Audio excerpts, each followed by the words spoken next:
Halo teman-teman semua, bertemu lagi dengan saya Nur Sandi. Baik, jadi pada video kali ini kita akan melanjutkan lagi tutorial pembuatan aplikasi penggalangan dana kita. Nah, jadi di video ini kita akan coba tambahkan lagi fitur di aplikasi kita ya. Nah, jadi sekarang kita akan tambahkan fitur untuk menampilkan notifikasi di seluruh halaman. Nah, sebenarnya kan untuk notifikasi kita kan udah tambahkan ya, termasuk di halaman dashboard ini kan udah ada notifikasi yang menampilkan seluruh aktivitas. Nah, baik itu ketika ada user baru atau donatur baru, ketika ada pembayaran dikonfirmasi, ada donasi masuk maupun yang lainnya. Nah, cuman di sini kan notifikasinya kan baru tampil di dashboard aja gitu ya. Nah, jadi kalau kita pindah ke halaman subscriber, terus kita mau lihat notifikasi, kita harus back dulu ke halaman dashboard, baru bisa kita lihat notifikasi. Nah, kan alangkah lebih baiknya kalau misalkan notifikasinya itu bisa kita lihat di seluruh halaman. Jadi kita akan coba tambahkan variabel global untuk menampilkan notifikasi tadi ya. Nah, jadi kan sebenarnya kan simple banget ya teman-teman ya. Kita akan copy paste kode yang sudah pernah kita buat di video sebelumnya ke dalam variabel global. Nah, nanti kita akan manfaatkan yang namanya view composer. Nah, sebenarnya sih kita udah pernah singgung beberapa kali ya, termasuk di video-video sebelumnya. Kayak yang bagian footer ini kan kita udah ambil dari view composer ya.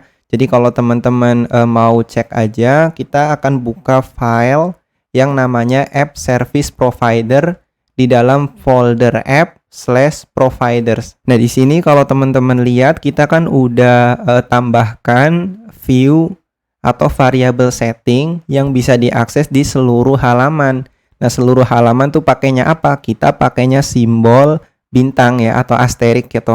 Nah, nanti kalau misalkan kita mau spesifik, kita tinggal ganti aja nama view-nya apa atau nama file blade-nya apa. Misalkan layout.footer atau layout.header biar nanti spesifik di layout tersebut ya. Jadi nggak di seluruh halaman. Kan kalau di seluruh halaman kan takutnya terlalu berat gitu ya. Ini kan query. Beda kalau misalkan satu variabel ini kan buat nampilin setting aja. Jadi sekarang coba teman-teman buka aja yang dashboard controller.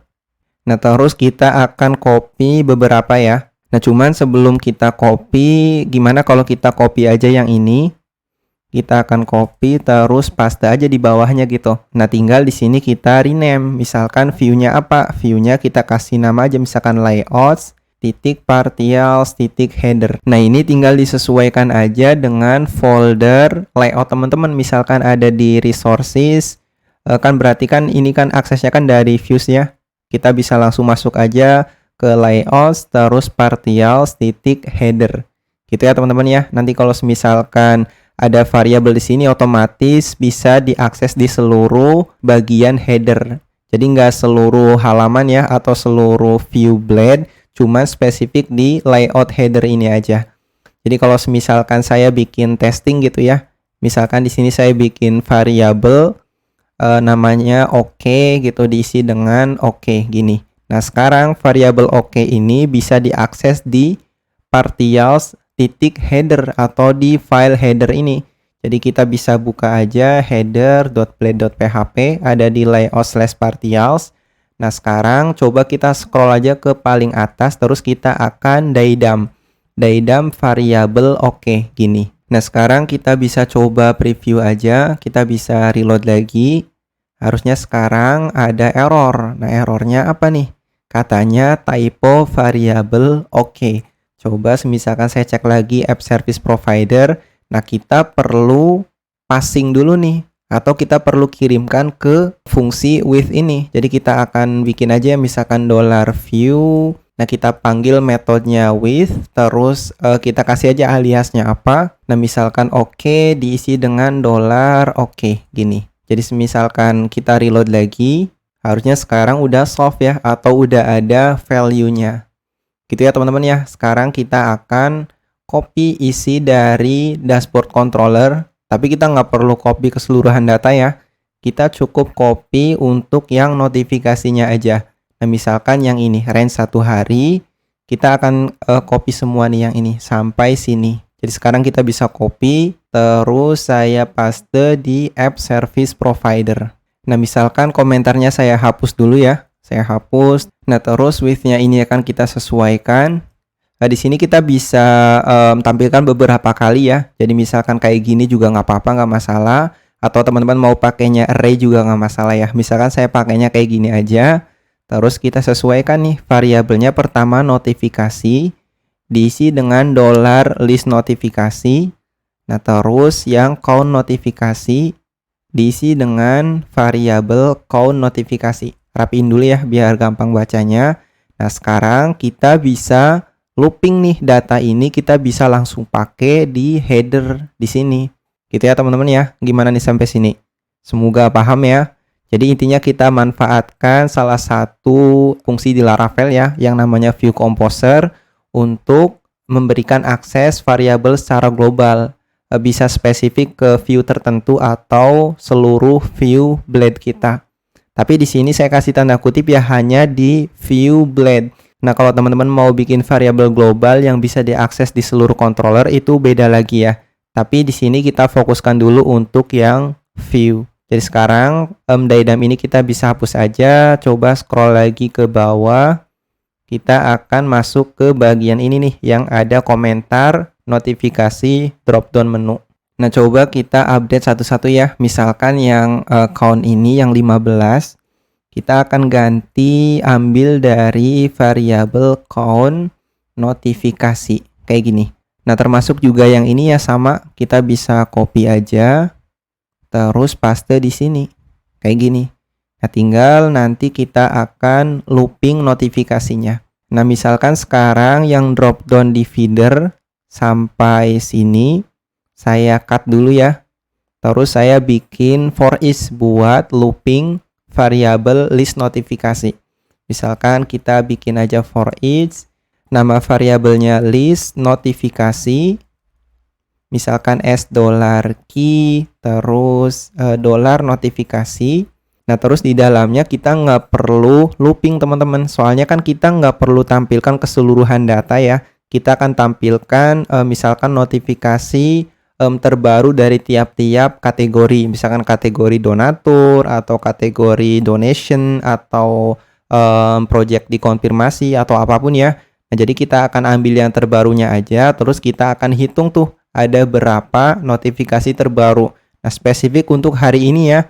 Nah, jadi teman-teman untuk data ini yang saya komentar saya biarkan dulu ya biar datanya tampil.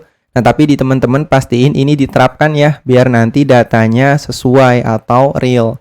Jadi sekarang saya bisa bikin aja if condition. Ini buat ngecek aja ya. Kita akan cek dulu apakah notifikasinya itu ada. Jadi kalau misalkan nggak ada, kita nggak perlu tampilkan biar nanti nggak ada error. Nah, udah kayak gini terus kita bisa paste aja yang tadi. Misalkan ada drop down di feeder, terus ada itemnya apa. Nah, itemnya kita nggak perlu pakai dua ini ya. Nah, nanti kita akan sesuaikan aja. Misalkan sekarang satu aja dulu. Nah, terus linknya kita sesuaikan aja ya sekalian. Misalkan ambil aja dari root. Nah, diisi dengan $key. Key kan berarti donatur, donation, atau apapun ya. Nah, titik index. Teman-teman bisa tambahkan atribut target underscore blank biar nanti buka di halaman baru atau reload halaman ini juga nggak masalah ya. Misalkan saya biarkan aja kayak gini. Terus di dalamnya untuk yang i ini saya mau update nih. Nah, jadi nanti icon ini nih yang i sesuai dengan sidebar ya atau icon yang ada di menu sidebar. Jadi kita akan sesuaikan yang ini. Pertama saya bisa enter aja ini. Nanti kita akan pakai switch case ya. Teman-teman bisa langsung copy aja dari yang dashboard biar cepet. Kita akan scroll dulu ke bawah, terus kita akan copy yang bagian switch case yang ini. Saya bisa copy aja, terus masuk lagi ke bagian header, kita akan paste di sini. Nah, pastikan dirapiin dulu. Nah, terus yang ini saya bisa hapus aja nih. Nanti iconnya kita akan masukkan ke dalam cache brick-nya ya. Jadi misalkan untuk yang donatur, kita akan ambil dari icon donatur. Nah, kita ambil aja dari FA, user, plus, gini. Nah, kalau teman-teman mau kasih warna, tinggal kita kasih aja misalkan text, warning, terus yang subscriber juga sama ya. Kita kasih aja FA user plus. Nah, cuman nanti colornya kita kasih yang berbeda. Kasih aja secondary. Terus yang kontak kita pakainya apa nih? Kontak kan email ya. Kasih aja misalkan FA envelope gini. Nah, misalkan saya kasih warna text info. Terus yang donasi kita akan coba buka sidebar lagi ya. Saya nggak hafal nama ikonnya. Nah, misalkan yang donasi pakai aja ini yang FA donate. Terus saya bisa paste di sini. Saya kasih aja kelasnya text primary. Terus yang terakhir itu yang cash out.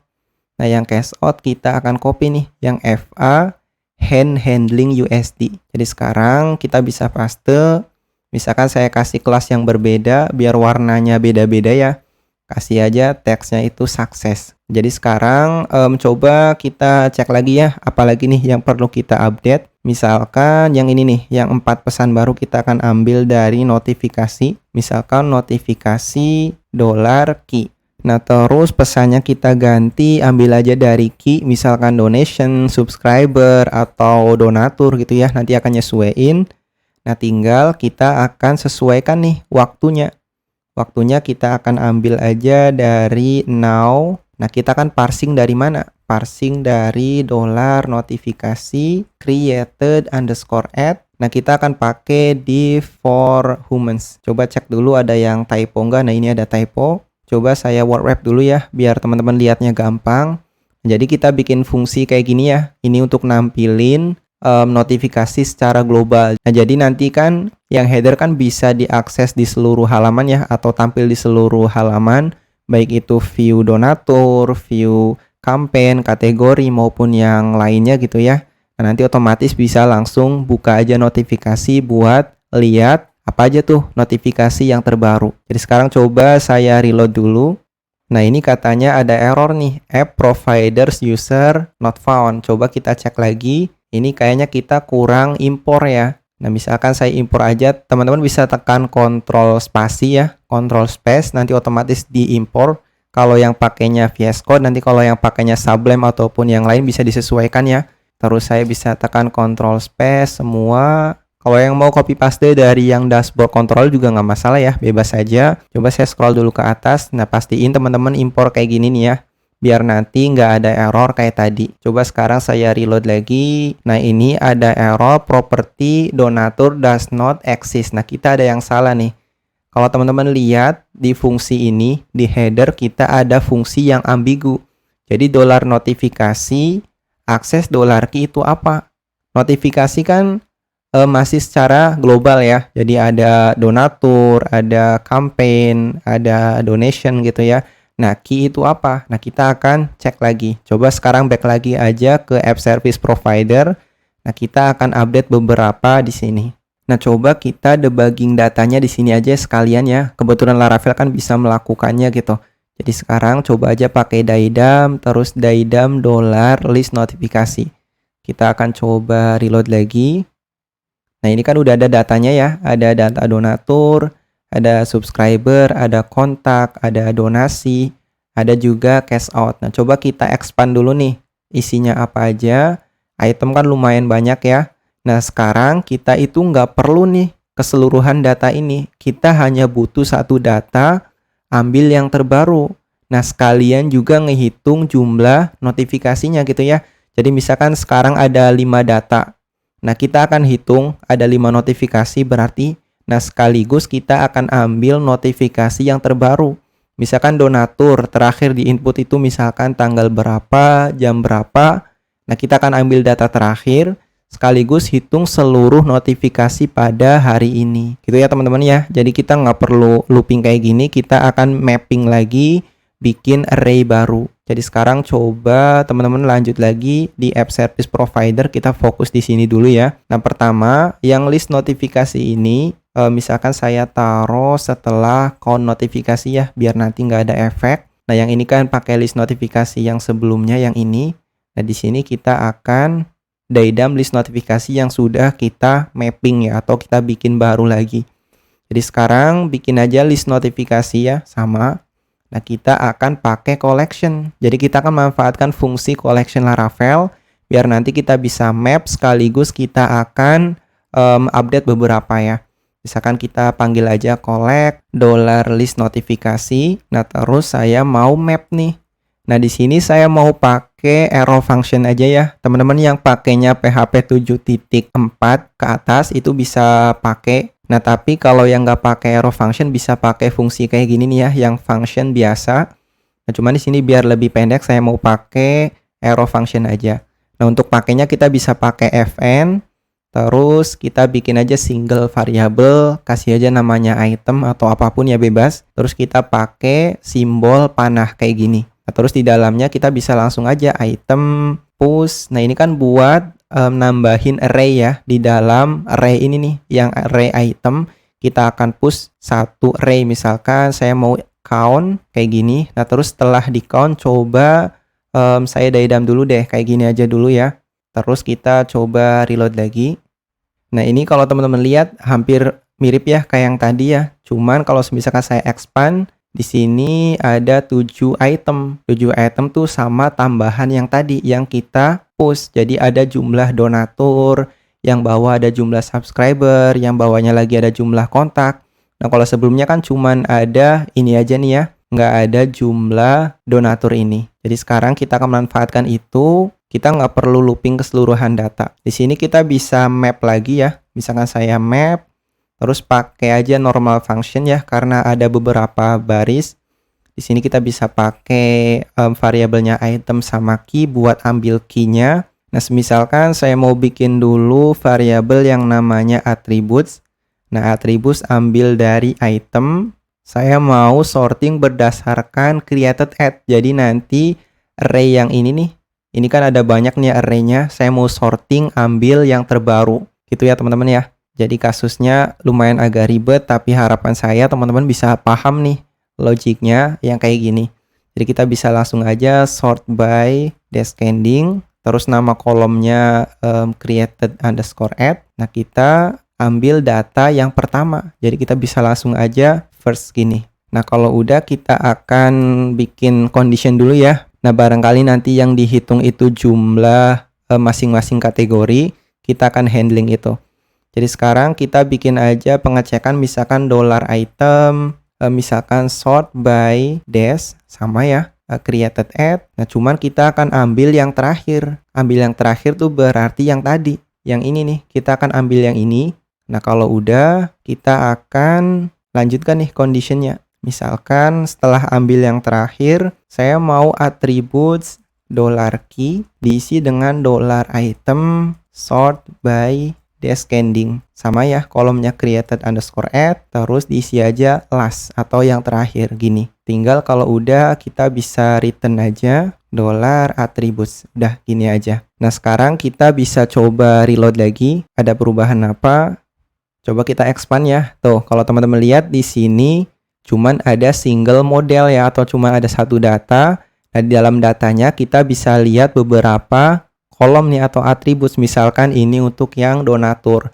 Nah, nanti di donatur itu key donatur, isinya itu jumlah donatur. Biar nanti kita nggak perlu update lagi propertinya ya, kita akan manfaatkan key-nya aja. Kayak gini teman-teman. Gimana nih sampai sini? Semoga paham ya. Coba kita lanjut lagi. Terakhir kalau udah, kita akan sorting. Misalkan sort by descending, kolomnya itu kita bikin fungsi aja ya, misalkan fn $item, terus kita akan sorting item created underscore add.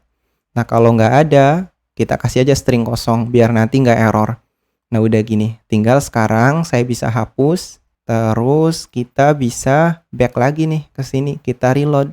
Nah, sekarang udah nggak ada error ya. Tinggal kalau misalkan saya klik, nah, notifikasinya udah tampil. Ada 17 notifikasi, 1 kontak baru, 7 donasi baru, 1 subscriber baru, ada 2 cash out baru, sama donatur baru. Nah, teman-teman juga bisa custom nama tiap-tiap kategorinya ya. Ini kan pakai bahasa Inggris, terus baru kan bahasa Indonesia. Jadi kesannya kan nggak konsisten ya. Teman-teman bisa update, cuman kebetulan di sini saya biarkan aja kayak gini ya. Nanti teman-teman juga bisa rapiin lagi biar nanti tampilannya lebih bagus lagi ya. Nah, kalau udah coba kita cek lagi di bagian header ini apa yang perlu kita update. Kayaknya sih udah ya, segini aja cukup. Atau kalau kita mau hapus floatnya juga nggak masalah ya. Saya bisa hapus aja, terus kita kasih kelasnya dblock kayak gini. Biar nanti yang notifikasi atau waktu ini otomatis pindah di bagian bawah ya, atau setelah ini yang baris kontak baru atau donasi baru gitu. Kita bisa reload dulu. Terus coba cek lagi, harusnya sekarang lebih enak ya, lebih rapi, lebih compact juga. Nah, gimana ya teman-teman sampai sini? Semoga paham ya. Nah, kalau udah kita akan update untuk yang donatur. Jadi kita akan bikin condition di sini. Nah, misalkan saya bisa copy aja nih ya semua. Saya copy, terus saya cut aja. Nah, kita akan bikin pengecekan dulu ya. Jadi kita bisa pakai if condition kayak biasa. Di sini kita bisa manfaatkan out ya. Jadi langsung aja pakai out user, apakah has role admin? Kalau iya, ya udah paste aja gitu. Nah, kalau enggak, kita bisa kasih else. Nah, terus kita paste aja sama. Nah, cuman di sini ada beberapa ya yang akan kita update. Nah, user di sini kita nggak perlu. Jadi kita hapus saja. Subscriber juga nggak perlu, kontak nggak perlu. Yang akan kita pakai cuman donation sama cash out. Nah, jangan lupa tambahkan scope donatur biar nanti data yang ditampilkan itu spesifik data donatur terkait ya, atau user yang login. Gini aja. Terus apa lagi nih? Nah, kayaknya perbedaannya cuman ini aja ya. Nah, gimana biar kita nggak ngulang kode segini banyaknya ya? Kita bikin yang lebih rapi lagi deh. Jadi misalkan ini saya keluarin dulu nih yang list notifikasi. Saya bisa paste di atasnya ya kayak gini. Nah, terus yang ini kita bisa keluarin ya, karena kan kebetulan sama juga nih. Jadi kita bisa keluarin aja semua. Terus yang ini, yang di scope-nya donatur kita bisa hapus. Jadi kayak gini aja. Terus kita paste di bawahnya. Coba kita rapiin dulu ya. Harusnya sih segini aja kita udah benerin teman-teman. Jadi pengecekannya nanti kita akan ganti. Nah, ketika has role donatur, scope-nya itu kita replace ya, atau variabel list notifikasi ini kita replace isinya itu ini. Jadi nggak keseluruhan kategori ini ya. Kalau admin kan berarti nggak masuk sini. Nah, tapi kalau donatur otomatis masuk ke sini. Jadi coba kita reload lagi, harusnya nggak ada efek ya. Kita bisa reload aja, terus tampil nih kayak tadi 17 notifikasi. Tapi kalau misalkan saya login sebagai donatur ya, misalkan pakai aja akun tes. Nah, kita di sini bisa lihat tuh ada 5 notifikasi, cuman 2 kategori cash out sama yang donasi. Gitu ya teman-teman ya. Harusnya sekarang kita udah tambahkan lagi fitur untuk menampilkan notifikasi. Nah, kerennya kita bisa pindah ke halaman lain dan juga bisa sekalian lihat notifikasi. Jadi kalau yang tadi kan kita harus back dulu ke dashboard, terus scroll ke bawah, baru bisa lihat notifikasi. Nah, kalau sekarang kita udah bisa lihat keseluruhan notifikasi di halaman apapun ya. Nah, gimana sampai sini? Semoga nggak ada yang bingung ya. Nah, biar sekalian coba kita ini dulu ya, klik yang bagian landing page. Nah, sebelumnya saya tuh ada yang lupa nih teman-teman. Di bagian ini datanya itu masih hardcode ya. Kita akan update sekalian ya, biar nanti lebih lengkap lagi aplikasi kita. Nah, coba kita buka lagi kode editor kita, yang app service provider saya bisa close saja. Yang header juga sama, termasuk yang dashboard. Coba buka yang bagian front controller. Di sini kita akan kirimkan data-datanya ya. Nah, jadi kalau teman-teman lihat di bagian landing page ini kan ada 4 komponen ya, atau 4 item. Ada donatur, ada misi sukses, relawan, sama project. Nah, kita akan bikin query untuk 4 kategori itu. Nah, misalkan yang pertama itu donatur, kita bisa panggil aja modelnya user ya. Terus yang where has donations, jadi donatur yang terhitung itu yang sudah pernah melakukan donasi, tinggal kita count. Terus kita akan tampilkan juga misi sukses. Nah, ambil dari campaign, kita kasih where has condition ya sama. Nah, where has apa? Where has cash out. Jadi yang udah pernah mencairkan itu kan berarti terhitung sukses. Jadi walaupun belum sampai goals penuhnya, tapi kalau udah melakukan cash out atau pencairan, kita hitung sebagai sukses ya. Nah, kita bisa count, terus apa lagi? Relawan. Nah, relawan itu diisi dengan user, where has. Jadi kalau relawan itu yang bikin project ya, atau yang bikin campaign. Isi aja misalkan where has campaigns, terus kita bisa count aja. Sama yang terakhir project. Project kita akan hitung yang statusnya itu publish. Jadi kalau yang udah diarsipkan ya udah kita nggak perlu hitung. Misalkan panggil aja modelnya campaign, terus where statusnya itu publish. Nah, untuk yang campaign ini kita akan pakai untuk looping card-nya ya. Jadi kita biarkan aja. Terakhir di sini kita perlu kasih status. Jadi yang ditampilkan itu yang statusnya publish. Tambahkan aja where statusnya itu publish. Gini. Nah, jangan lupa tambahkan juga di bagian donation controller, ada di front ya. Kita perlu tambahkan statusnya itu sukses. Nah, misalkan di sini atau setelah when aja ya. Tambahkan where statusnya publish. Jadi kalau udah, kita bisa reload lagi. Saya reload, harusnya sekarang udah sesuai. Belum sesuai ya, kita kan belum update view-nya. Coba back lagi ke front controller, terus kita bisa klik aja nih front titik welcome. Nah, kita akan ambil dari controller. Misalkan yang donatur ini, kan sebelumnya ada 4 donatur, kita ambil aja dari variabel donatur. Terus yang misi sukses juga sama, kita bisa ambil dari misi sukses. Relawan juga sama yang terakhir misalkan yang project. Nah, ini jangan lupa kita masukkan ke dalam format uang ya, barangkali nanti jumlahnya itu banyak, biar nanti otomatis di format. Nah, kalau udah coba sekarang kita reload lagi. Nah, ini ada undefined, berarti kita belum compact ya, atau belum kirimkan. Kita tinggal tambahkan aja di sini, misalkan donatur, terus misi sukses, tambahkan aja semua ya, sama yang terakhir project. Coba kita reload lagi. Tuh, sekarang udah sesuai ya, datanya udah ambil dari database. Nah, nanti kalau misalkan ada yang ketinggalan lagi, kemungkinan saya akan update secara manual aja ya, langsung saya commit di GitHub. Nah, harapannya semoga di video selanjutnya kita bisa masuk untuk integrasi dengan email sama Midrange. Itu yang paling banyak di request oleh teman-teman ya. Jadi kayaknya untuk video kali ini kita cukupkan dulu sampai di sini. Buat teman-teman yang suka bisa klik tombol like, share juga ke yang lain biar videonya tambah bermanfaat. Buat teman-teman yang bingung bisa tanyakan aja di kolom komentar. Nanti sebisa mungkin saya bantu jawab. Dan buat teman-teman yang belum klik tombol subscribe, boleh diklik ya biar nanti nggak ketinggalan kalau ada updatean video baru. Dan ketemu lagi dengan saya di video selanjutnya.